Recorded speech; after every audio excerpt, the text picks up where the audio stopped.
Visakha steel plant ను ప్రైవేటీకరణ చేయబోమని plant ను పునర్నిర్మిస్తామని కేంద్ర ఉక్కు శాఖ మంత్రి కుమారస్వామి వెల్లడించారు.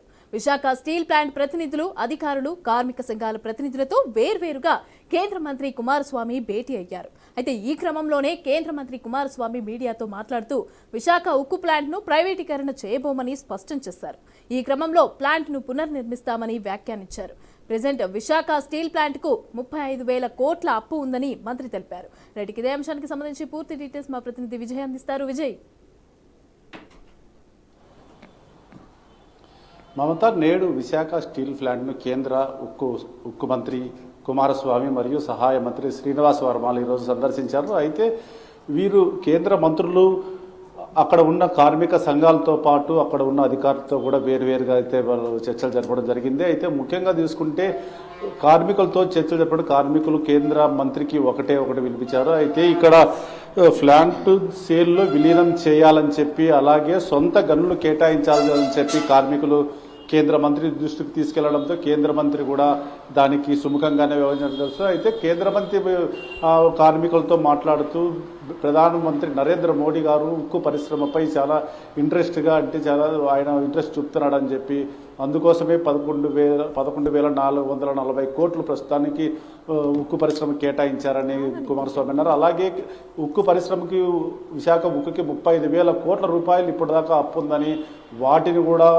అంచెలంచెలుగా అయితే ప్రభుత్వం చెల్లిస్తుందని అయితే కార్మికులకు ధీమా ఇచ్చినాడు. అలాగే విశాఖ ఉక్కు పరిశ్రమని పునర్నిర్మిస్తామని చెప్పి, అలాగే అభివృద్ధి చేస్తామని చెప్పి కుమారస్వామి ధీమా కార్మికులకు భరోసా ఇచ్చినట్లు తెలుసు. అయితే ముఖ్యంగా ఈ కుమారస్వామికి, అలాగే శ్రీనివాస వర్మ కేంద్ర మంత్రులకు అక్కడ ఉన్న కూటమి నాయకులు ఘన స్వాగతం పలికి అక్కడి నుంచి ర్యాలీగా ఉక్కు పరిశ్రమకు అయితే చేరుకున్నారు. అప్పటికే అయితే విడతల వారీగా ఇప్పటికే చర్చలు జరపడం అయితే జరిగింది. అయితే ఉక్కు పరిశ్రమని ఎట్టి పరిస్థితుల్లోనూ ప్రైవేటీకరణ చేయకూడదని చెప్పి ఇప్పటి చాలా రోజుల నుంచి చాలా సంఘాలు, ప్రజా సంఘాలు అయితే ఇప్పటికే చాలా ర్యాలీలు అయితే ధర్నాలు కూడా చేయడం జరిగింది. అయితే విశాఖ ఉక్కు ఆంధ్రుల హక్కు అంటూ కూడా నినాదాలు చేసి ఇప్పటికే చాలా నుంచి విశాఖ ఉక్కుపై పోరాడుతున్న సంఘటనలు అయితే మనం చూసాము. అయితే ఇప్పుడు ఒకసారిగా 11,440 కోట్ల రూపాయలు ఒకసారిగా కేటాయించడంతో అటు కార్మిక సంఘాల్లోనూ